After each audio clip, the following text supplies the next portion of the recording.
मैं अपने महाराणा प्रताप के वंशजों से सिर्फ एक बात बोलना चाहता हूँ। आज वो भूल गए विशाखा कांड। एक जावेद जेलर से एक ठाकुर की छाती में लात मरवा दिया था उसको। 3 दिन तक बॉडी पड़ी रही थी और अखिलेश यादव के बयान आता डीएमओ का कोई सहयोग राशि नहीं देनी उसको। माननीय सांसद डॉक्टर महेश शर्मा की बदौलत उसको वहां 5 लाख रुपए तुरंत दिए गए थे। सुबह लिखेंगे कि सुबह लिखेंगे, शाम लिखेंगे, सुबह लिखेंगे, शाम लिखेंगे, हाले दिले तमाम लिखेंगे और वो कलम भी दीवानी हो जाएगी। इससे भारतीय जनता पार्टी का नाम लिखेंगे। किसी का नीला, किसी का पीला, किसी का झंडा लाल है। इस भगवे को रोक सके वो कौन माई का लाल है। मिस्टर राजपूत जो मतदाता है कह रहे हैं बहुत नाराज है, बैठ के चल रही पंचायत हो रही। आप मिले थे किसी राजपूत से? मैं स्वयं राजपूत हूँ, मेरी टीम खड़ी है, आधे ज्यादा राजपूत खड़े हैं, राणा जी खड़े हैं, ब्राह्मण है, सब तो राजपूत है। हमारे एक राजपूत ऊपर भी तो बैठे हैं। रक्षा का काम कौन कर रहे हैं? राजनाथ सिंह बैठे ऊपर नहीं बैठे, मुख्यमंत्री आदित्यनाथ बैठे ऊपर नहीं बैठे। महेश शर्मा का टिकट ना भैया बिल्कुल माहौल नहीं है। डॉक्टर महेश शर्मा 10 लाख वोटों पर। इस बात से मैं कहना चाहता हूँ नोएडा के जितने भी वोटर हैं वो बहुत ज्यादा उत्साहित है, बहुत ज्यादा उत्साहित है। और इस बार एक एक कार्यकर्ता खुद डॉक्टर महेश शर्मा बनकर जमीनी स्तर पर काम कर रहा है। और मैं सभी भारतीय जनता पार्टी के जितने भी लोग आज ये प्रबुद्ध सम्मेलन में जुड़े हैं सभी का धन्यवाद। कैसे देख रहे हैं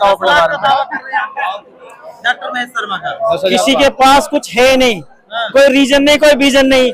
भारतीय जनता पार्टी पहले स्थान पे पूरी सीट के सीट जीत रही है और हमें 10 लाख नहीं तो कम से कम 7 लाख तो कम से कम जीत रहे हैं। मिस्टर राजपूत जो मतदाता है कह रहे हैं बहुत नाराज है, बैठ के चल रही पंचायत हो रही। आप मिले थे किसी राजपूत से? मैं स्वयं राजपूत हूँ और राजपूत हूँ, मेरी टीम खड़ी है, आधे ज्यादा राजपूत खड़े हैं, राणा जी खड़े हैं, ब्राह्मण है, सब तो राजपूत है। आपको किसने कह दिया है बताओ? लेकिन ये बताओ क्या ये सत्य है? खिसक जाएगा कह रहे हैं कि राजपूत नाराज है, बीजेपी कह रहे हैं बीजेपी मत दो, किसी को दे दो।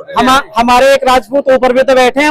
रक्षा का काम कौन कर रहे हैं? राजनाथ सिंह बैठे ऊपर नहीं बैठे, मुख्यमंत्री आदित्यनाथ बैठे ऊपर नहीं बैठे और हमारे राजपूत नहीं बैठे। स्वतंत्र सिसोदिया जी हमारे क्षेत्र की नाक है, वो बैठे नहीं बैठे बताओ? बसपा ने बिल्कुल आयन टाइम पे, लास्ट टाइम पे अपना प्रत्याशी उतारा और राजपूत समाज का उतारा कि राजपूतों का वोट आ जाए। इस पर क्या करें? अरे मान सम्मान रखा जाएगा ठीक है, लेकिन जीत जो है भारतीय जनता पार्टी की होगी निश्चित, बिल्कुल कहीं कुछ नहीं है। मतलब मूड क्या है राजपूतों का इस बार? मूड खराब है उनका, तो मूड खराब है। महेश शर्मा का टिकट ना भैया क्या कहेंगे? बढ़िया चल रहा काम। बंधुओं से पूछना चाहता हूँ, आप मुझे पूरे उत्तर प्रदेश की 80 सीटों में से एक भी कोई ऐसी सीट बता दीजिए। आपने भी आंकलन किया है, कोई ऐसी सीट बताइए जिससे सपा बसपा किसी अन्य गठबंधन का कोई भी प्रत्याशी जीतता है। लोग चेहरे तक नहीं जानते हैं, सपा बसपा के जो कैंडिडेट है उनके चेहरे नहीं पता, लोग उनको नाम से नहीं जानते। यहाँ सांसद डॉक्टर महेश शर्मा जितने भी हॉल में हजारों लाखों लोग बैठे हैं सबके नाम से जानते हैं। हमें जो सांसद चाहिए वो अपने बीच का चाहिए, जो हमें जाने पहचाने, जनता के बीच में रहे, काम करे 24 घंटे। हमें एक ऐसे सांसद चाहिए। और सबसे बड़ी बात मैं आपको बताना चाहता हूँ, यहाँ पे कोई ठाकुर नहीं, कोई ब्राह्मण नहीं, कोई अन्य जाति नहीं, हम सब लोग एक हिंदू है और हिंदू एक ताकत है और हम पूरी ताकत के साथ मोदी जी के साथ में कनेक्ट कर देंगे। बारिश नहीं होती, आंधी बसपा वाली चल रही है। बोल रहा था आंधी चली बारिश नहीं होती। बिल्कुल माहौल नहीं है। डॉक्टर महेश शर्मा 10 लाख वोटों पर। इस बार क्या 10 लाख वोट का? हाँ 10 लाख पार है इस बार। गौतम बुद्ध नगर 10 लाख पार। मैं तो सिर्फ एक बात कहना चाहता हूँ, मैं अपने महाराणा प्रताप के वंशजों से सिर्फ एक बात बोलना चाहता हूँ। आज वो भूल गए विशाखा कांड।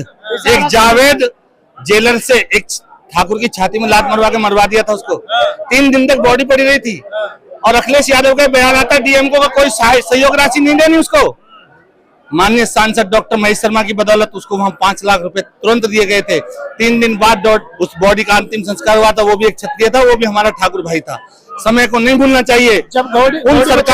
उन सरकार के प्रत्याशी, उनसे संबंधित सरकार के प्रत्याशियों को आज जवाब देने का वक्त है। राष्ट्र के लिए मतदान करना, जाति के लिए। एक जाति से कोई बड़ा नेता कभी नहीं होता। जब गौड़ी बछेरा गांव में सपा सरकार में हमारे किसानों पर लाठीचार्ज हुआ था, तब हमारे डॉक्टर साहब ने अपने कैलाश हॉस्पिटल के अस्पताल के दरवाजे खोल दिए थे, सभी किसानों का इलाज फ्री में कराया था उसने। आज भी किसान प्रदर्शन करता है, लेकिन आज गोली चलाने की हिम्मत किसी अधिकारी की नहीं है।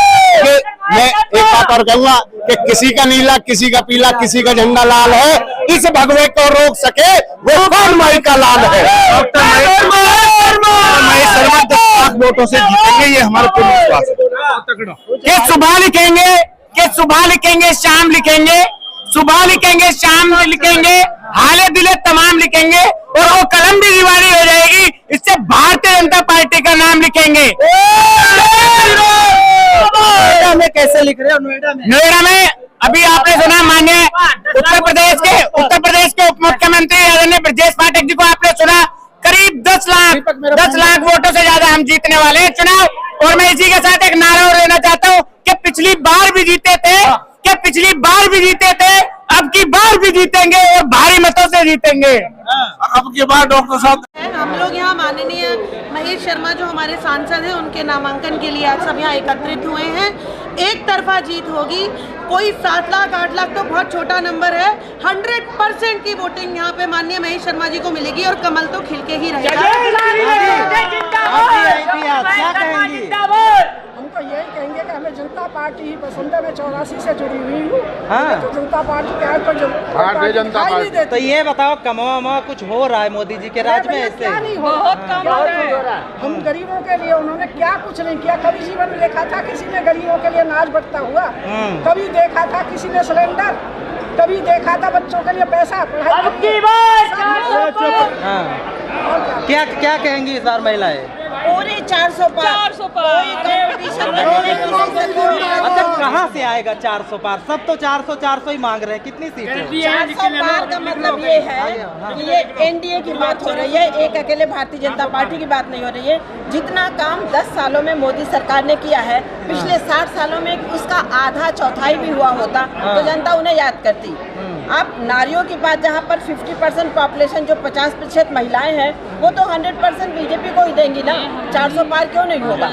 नारी शक्ति वंदन अधिनियम किसने बनाया? मोदी सरकार ने हमारे लिए बनाया। शौचालय की व्यवस्था किसने की? मोदी सरकार ने की। उज्ज्वला किसने दी? मोदी सरकार ने दी। तो हमारा वोट कहीं और जा कैसे सकता है? इसलिए 400 पार महिलाएं देंगी साथ मोदी जी के? बिल्कुल देंगे जी, क्यों नहीं देंगी। 2014 से महिलाएं ही साथ देती आ रही हैं और आज इसीलिए मजबूती से मोदी जी ने। क्या मिला महिलाओं को साथ? महिलाओं को क्या नहीं मिला है, अब ये बताइए। ये भगवा मिला है हमें सीना तान के। 33% अब तो उन्होंने। एक मिनट, एक्साइटेड है भैया 2 मिनट हमें दे दो बस। इतने दिन से इंतजार है उसको कि सबसे पहले अपने महिलाओं के प्रधानमंत्री। क्या कहेंगे चाचा, बताइए। भैया योगी और मोदी पूरे विश्व में इनका नाम है और बुलडोजर खत्म नहीं होना चाहिए। पहली बात तो बुलडोजर चलते रहना चाहिए। अरे बुलडोजर पे ही तो सवाल उठा रहे, करे बुलडोजर से घर गिराना क्या जरूरी? हाँ तो जरूरी है। गुंडे बदमाश जब गरीबों का पैसा छीनेंगे, गरीबों को सताएंगे, गरीबों की जमीन छीनेंगे, संपत्ति छीनेंगे, उनके मकानों पर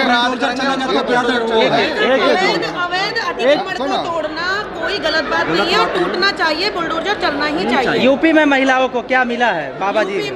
यूपी में महिलाओं को जो सेफ्टी या जो हम सेफ्टी फील करते हैं, when I go on the streets I feel so safe.